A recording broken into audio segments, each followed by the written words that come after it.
Johnny in the back. Look down. The meaning of life for that person, right? We may want to talk to the person their accomplishments, right? May be important to them. Or they may not see that something that they accomplished is an accomplishment. Sometimes when we have a conversation with somebody, they may understand.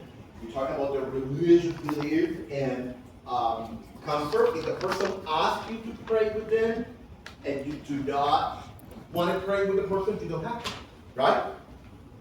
And you can tell the person, I can't because of my religious belief. We have different religious beliefs, and that is okay. If it's on a facility like in a hospital home or a hospital, long-term care facility, somebody else can come and pray with the person. Quality of life, once again, that involves everything that we have talked about. Preferences, pain, reduction in pain, dignity, getting the family and friends involved. Family, by the way, is whatever that person tells you is their family. The relationship with the healthcare provider is really important. So as nurses, we're probably going to see the patient more than the provider. So we most likely are going to be in the middle, right? Making sure that we tell the information that we need to tell to the provider. The person may need other things, right? Activities. Think about the person is at home all day long. We may have to come up with certain activities that are important for that person. So I was working on Saturday, I work with kids, and the kids were acting up. These kids do have behavioral issues. And I walked into the unit and I said, you gotta get these kids out of here. They have to go outside and play. Well, we don't have enough staff. I said, well, I have 15 minutes downtime, let's bring them outside. They were screaming all morning. All of a sudden, they were screaming, but it was happy screaming. Because we went outside, and the kids were having a good time. One of them told somebody that was 100. But they were happy. It was just 15 minutes, and we went back inside. We didn't have another behavioral issue for about 4 hours. Then they started again.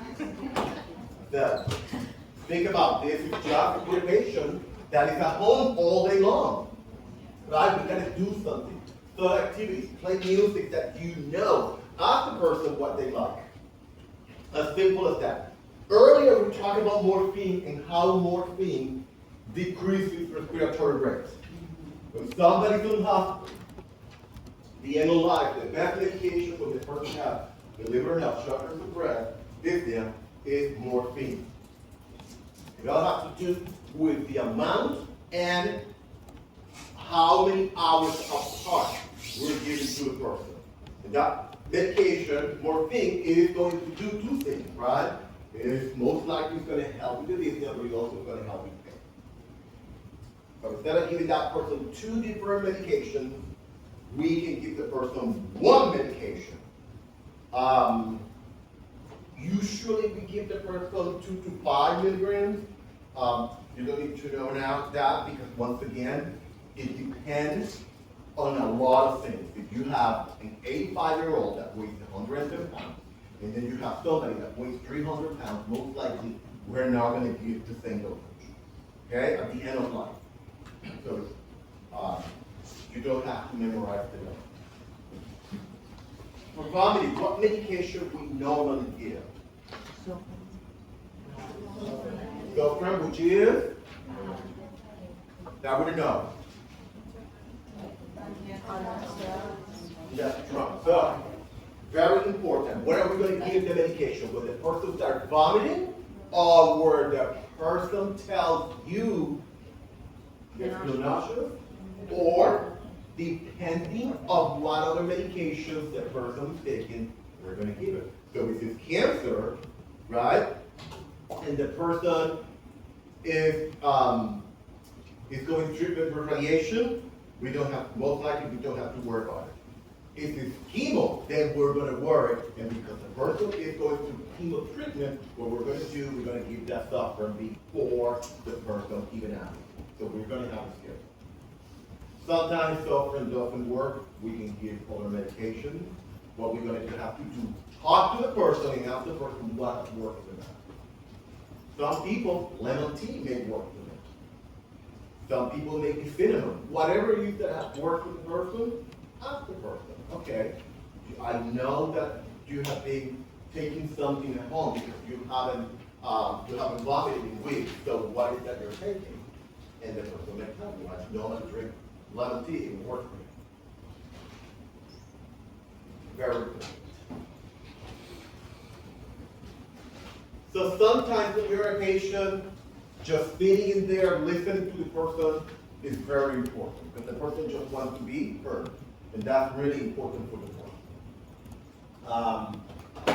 We try not to, when the person is telling you this is how I feel, please don't use the sentence, I know how you feel, because the person may take it the wrong way. You may say, I know you're going through a hard time, can you tell me a little more of what's going on? If the person is talking to us, we are going to try to avoid distractions, right? So somebody may be looking for you and you're like, when I finish here, I will go and talk. That happens all the time, right? Especially during a long-term care facility where they're usually short-staffed. Okay? We're going to try to avoid to give advice. I think you should do this. It's never a good idea. It's what the person wants to do. When you say to the person, well, this has worked for other people. Would you like to try it? And see what happens. Once again, depending on what it is. Delirium. So, you all know about dementia, right? Dementia takes time. It's a long process. Delirium can happen within minutes, can happen within hours, can happen within days. For the elderly population, the highest causes of delirium are changes in medication, changes in routine. And by the way, when I say changes in medication, that means I meds or removing certain meds. Okay? We used to say that hydration or dehydration can cause delirium, but the latest stats show that have been inconclusive. We really don't know if dehydration and hydration actually causes delirium. Obviously, the person will have to be well hydrated, right? Because we need fluid, not because of other issues. There are several medications that we can use. What are the medications used for? So they're antipsychotics. The antipsychotics are very good at doing something, changing the person's mood. So when you have a patient that is bipolar, and that person is going through, let's say the person stopped taking his or her medication, and the person is brought into the emergency room, medications that we, even if the person is taking, what's the number one medication for bipolar disorder? Lithium, very good. So even if the person is taking lithium, but let's say the person skipped it a couple of days, and the person starts having mood changes, when the person comes to the emergency room, we actually going to put a person on one of these medications. Because we can start like that person within 3 days. They're still taking the lithium, but the lithium is going to take time to be to the level that they need to. So once again, emergency situation where a bipolar patient is at risk of many things, we're going to give them an antipsychotic. And not just a bipolar patient, not any patient that is presenting with psychotic symptoms, bipolar symptoms. In an emergency case, we go for antipsychotic. Benzos in the elderly population can also cause delirium. So it's really important that we are very careful. Constipation, what are we going to do? Think about the person that is at the end of life. They have a decrease in fluid intake, a decrease in mobility, so all that is going to may cause constipation. So what do we want to do? We will try to hydrate the person, but that's not always possible. What else can we do when somebody is constipated? Laxative. Okay? Next in the next slide. Yeah. So, the same reason that the person is constipated, they don't have enough fluid, right? So that means that because the person is not taking enough fluid, they're going to have dry eyes, dry mouth. So if you dry mouth, that's easy. What can we do so the person increase saliva? Piece of candy, hard candy.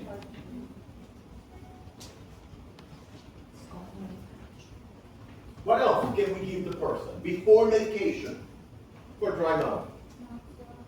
Yeah, very good. So, yeah, perfect. What else? Anything else? Eating something too, right? Because that's going to cause more saliva. Dry eyes. So for dry eyes, we can give drops, right? Artificial lubrication to the eyes. Very, very important. Once again, the patients that are at the end of life, decreased mobility, decreased fluid intake, most likely also decreased food intake. So it's really, really, really important that we address dry mouth and we address dry eyes. Oxygen, we started talking about it earlier. Once again, depending on the disorder that the person was put in hospital, they may not be able to take oxygen. They may need something else. Okay? The person may have depending on the disorder, they may have a reduction in oxygen needs. So if the person needs less oxygen, why are we giving 3 liters of oxygen to the person, right, per minute? So it's really, really important.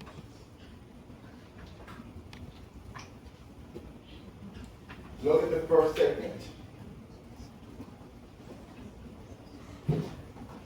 So once again, for hospice, that person has to meet the qualifications. The number one is they have to be diagnosed with a terminal illness, and the person may have to have 6 months or less.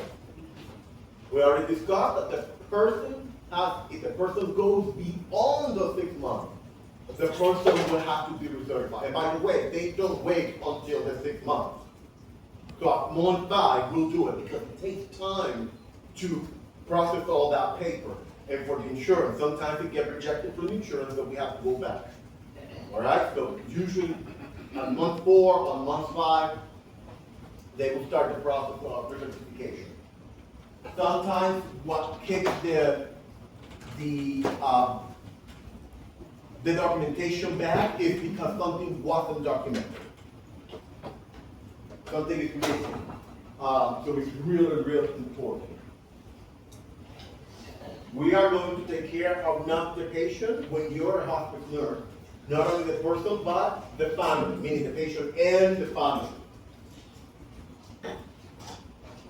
So we already talked about, in terms of religion, what the person wants.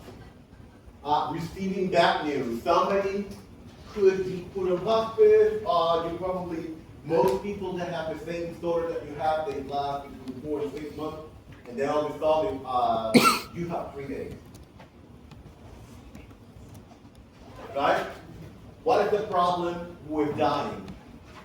We can't pinpoint the exact day. Right? Unless somebody kills somebody, then we can't pinpoint the time. It's going to happen now. But with somebody that has a disorder, we don't know. So, when we talk about the patient needs, we also have to think about what does the person want, the food that the person wants, right? Because the person can eat a little bit, and we're giving them food that they normally don't eat, and the person doesn't eat it. Is that really the person not wanting to eat? Because the patient may not be able to express their feelings, right?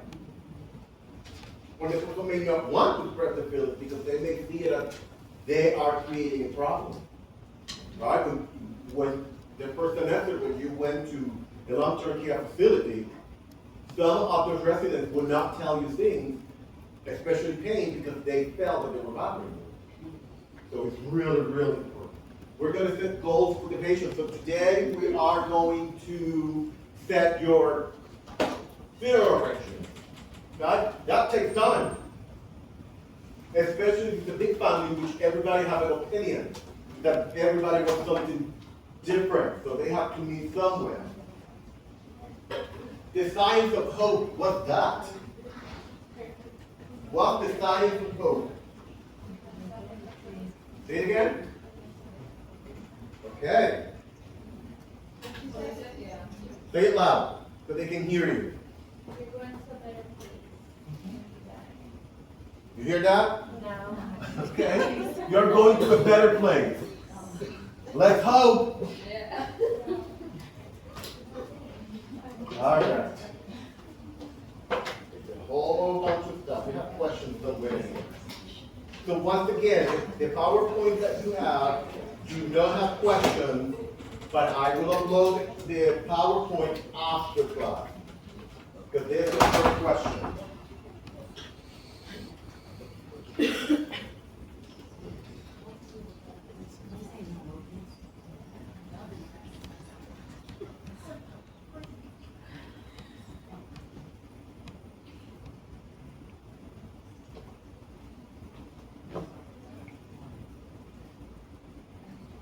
So, what do you think of A? Why not? Correct. B. So if somebody's in hospital, most likely that we're not going to insert. What's next?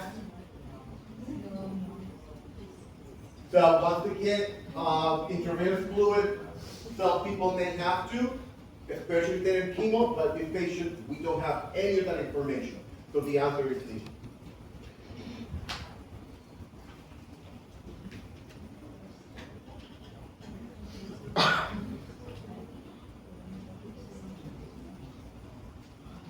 Next question. There are, how many questions I have to go through?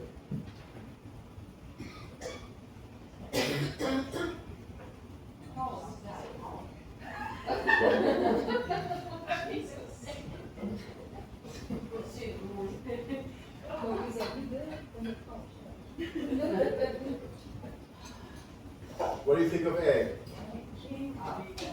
Yeah. You can't read it?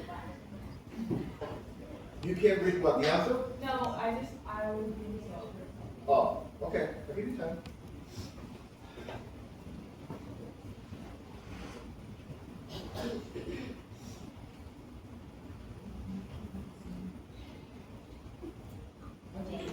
D's the right answer. So A, what do you think? Do you like it or not?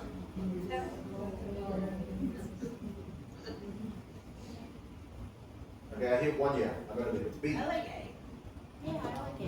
Yeah, okay, we're gonna leave A. How about B? Yeah, no, I don't like B.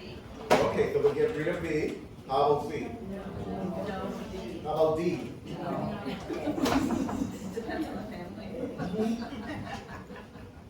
No. One more question with the subject, and then we move to whatever. What's the answer? Hey, it was A. It wasn't the long-term care facility, it was the diagnosis.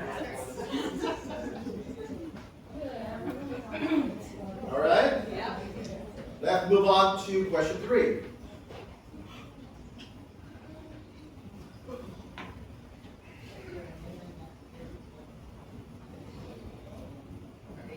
Terminal agitation means that they are going to have a mental state of change. Okay?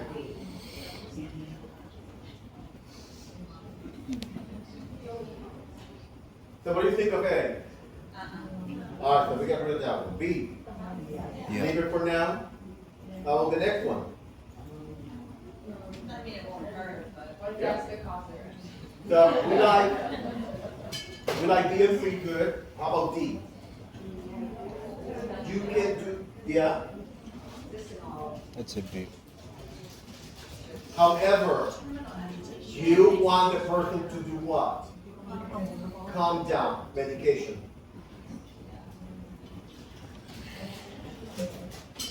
Once you give the medication, you can talk to the person, you can play music, no problem. But terminal, person's dying, we're gonna give that medication. Unless what agitating the person is that you're trying to force the medication, then we're not going to. Next subject. Okay, DNR means that you're going to take certain measures so the person will not die, right? Does not mean don't do anything. Right? So we're going to do something. There has to be a written order. So what happened? Okay. It was my first nursing job. I was working in the district unit. A patient with cardiovascular issues. She dropped to the floor. I started doing CPR. And like 5 minutes into, and by the way, I could hear her ribs cracking. The lady was on her 80s. All she ate was Pringles and Mountain Dew. That was her breakfast, lunch, and dinner.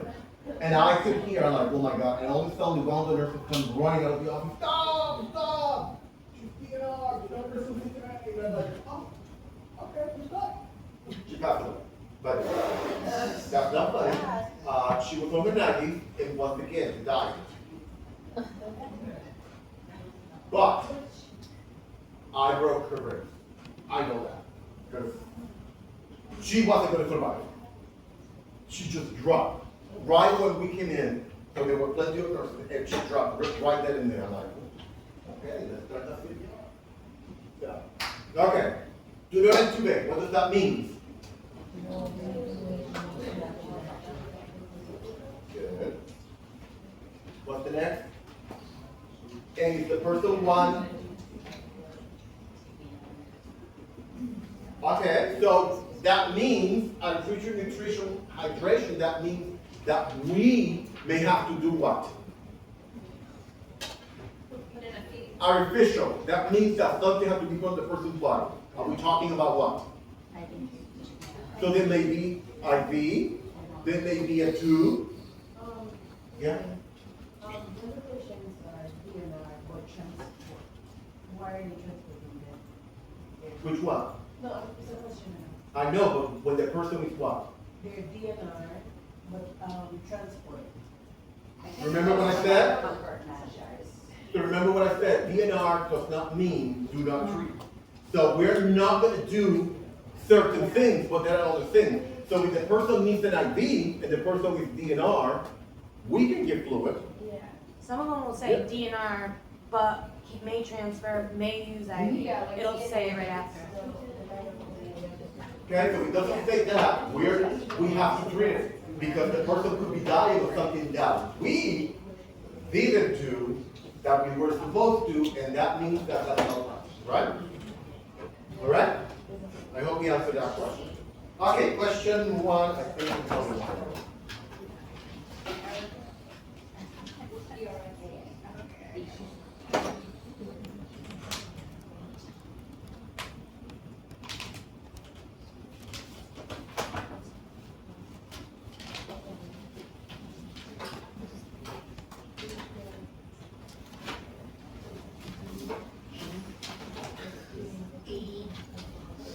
So what do you think of A? Why not?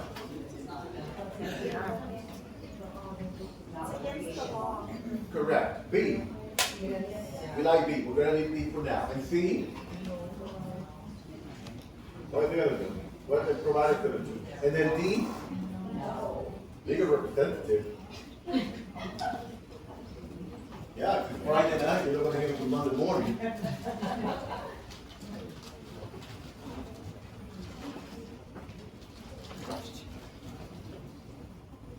Good? Got it? Excellent. Let's move to the next topic. All right. There are different types of crisis. A crisis means that there is something outside of the ordinary. So things happen in a certain way, and we're going to get there. And when there is a change, that means that there may be a disruption in what the person is feeling and other things. And we're going to go through the crisis that we need to go through. So, developmental crisis, that has to do with changes or acceptance in the person's developmental stage. So normally somebody moves from being adolescent to being adult.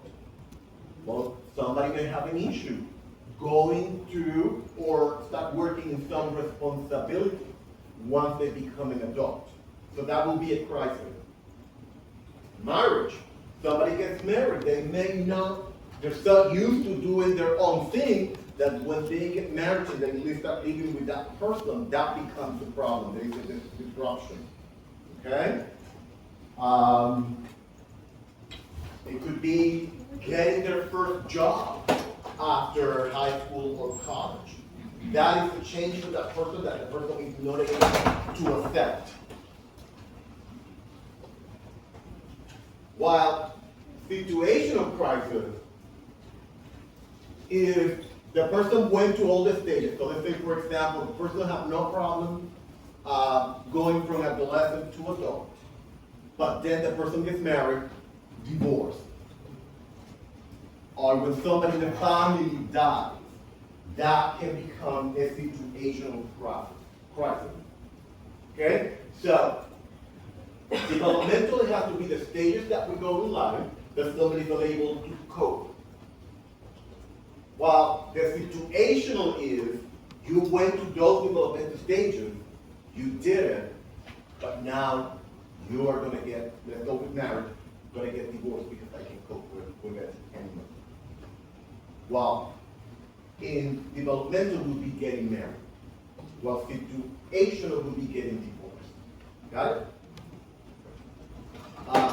Traumatic crisis, that has to do with events that can cause trauma. Could be any type of abuse, whether it's physical, mental, or sexual. And it doesn't necessarily mean that it's happening to that person. It could be that it's happening to a family member. Okay? When we get to PTSD, we'll go into detail about it. Could you have like a situational developmental crisis? Combination? Yeah. So a midlife crisis will be a situational. Hey, you asked me a question, I'm trying to answer it. Yeah, situational, you said midlife crisis, that's situational. Right? You can cope with getting to that age. You're on that age already. And you have it. The person may start buying stuff, right? All right. I have more questions later on.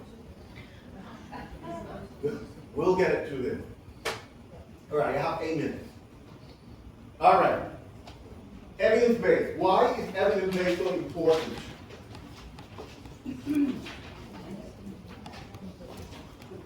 Well, it's what's telling us whether or not we have to make changes, right, to the care that we provide, and a whole bunch of other stuff. Let's take, for example, acetaminophen. Some years, the maximum amount is 4,000. Other years, it has been 3,000. So, things change, and we keep finding new things. So, what research has found is that in order to take care of a person that is going to grief or crisis, we need to attend to the person's emotional needs. We need to teach that person coping skills, coping mechanisms, so they can actually function.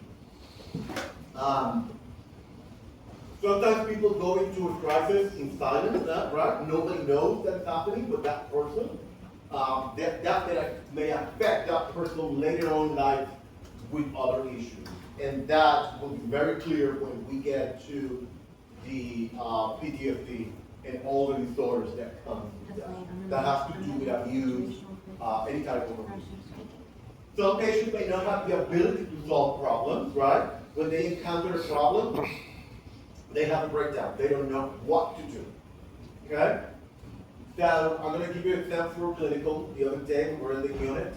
Patient is on the phone. A nurse comes over, asks something to the patient. We don't know what the nurse asked.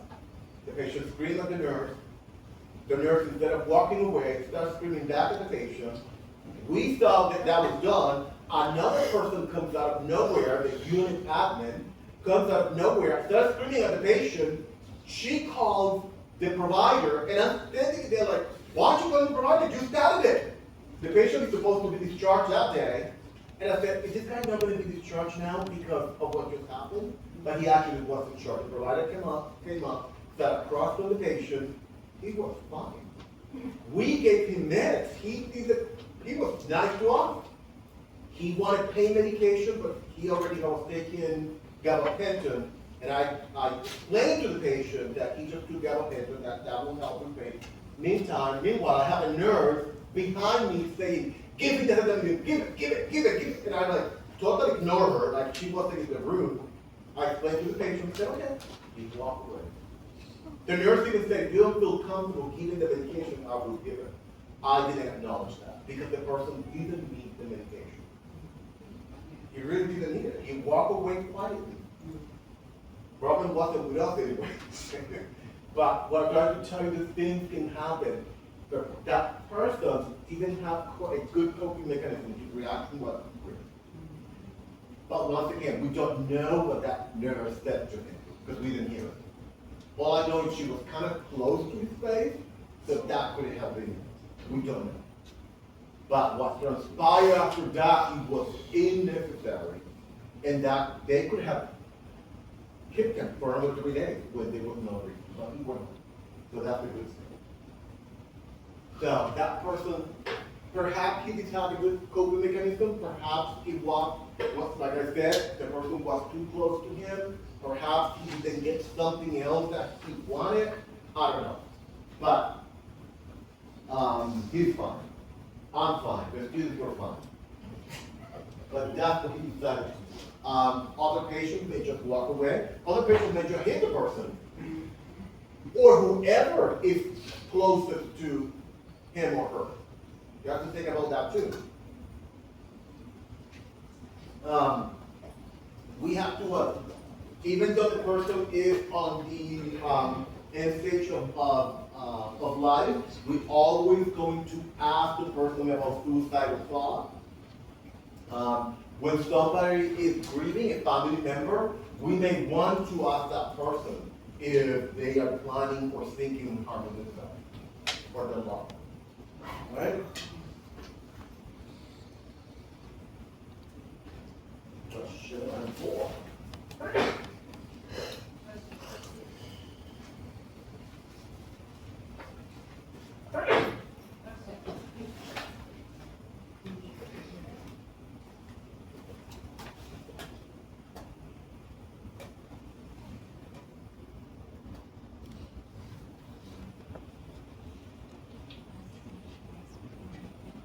Okay, what do you think about A?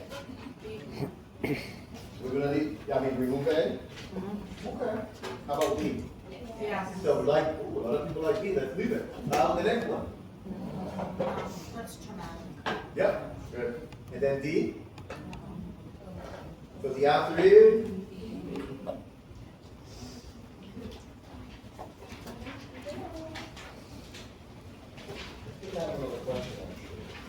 Yeah. Next question?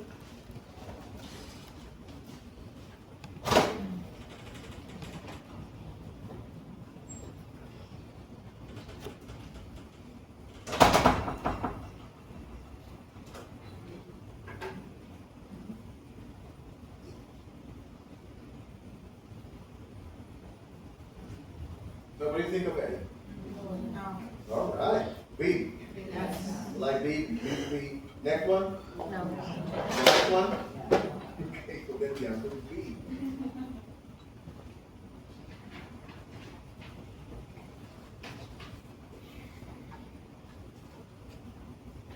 And then we have one more question.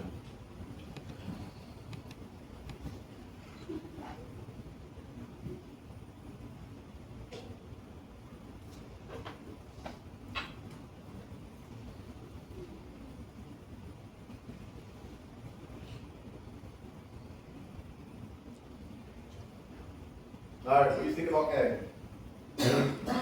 We leave it or we get rid of it?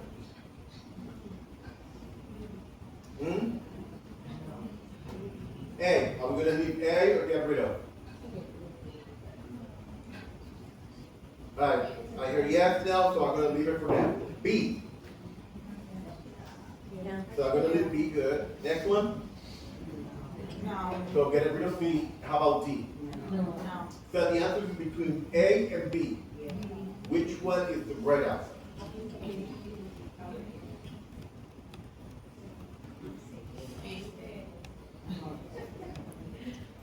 So what happens during a traumatic event, especially females, they forget parts of the event or the complete event. So the answer is okay. You guys remember the 5 stages of grieving? So denial, right? No, I'm not sick. This is not happening to me. What? Give me another one. Anger. Why did this happen to me? Could it happen to somebody else? Sad. Which is depression. So what happened with depression? Or so may want to end their life? What's next? Bargaining. If you give me 6 more months, I'll be so good. And then acceptance. I know I'm dying in a month. I'm going to get my family ready. I am going to plan for my funeral. Okay? What time? Oh, let's come back and let it go.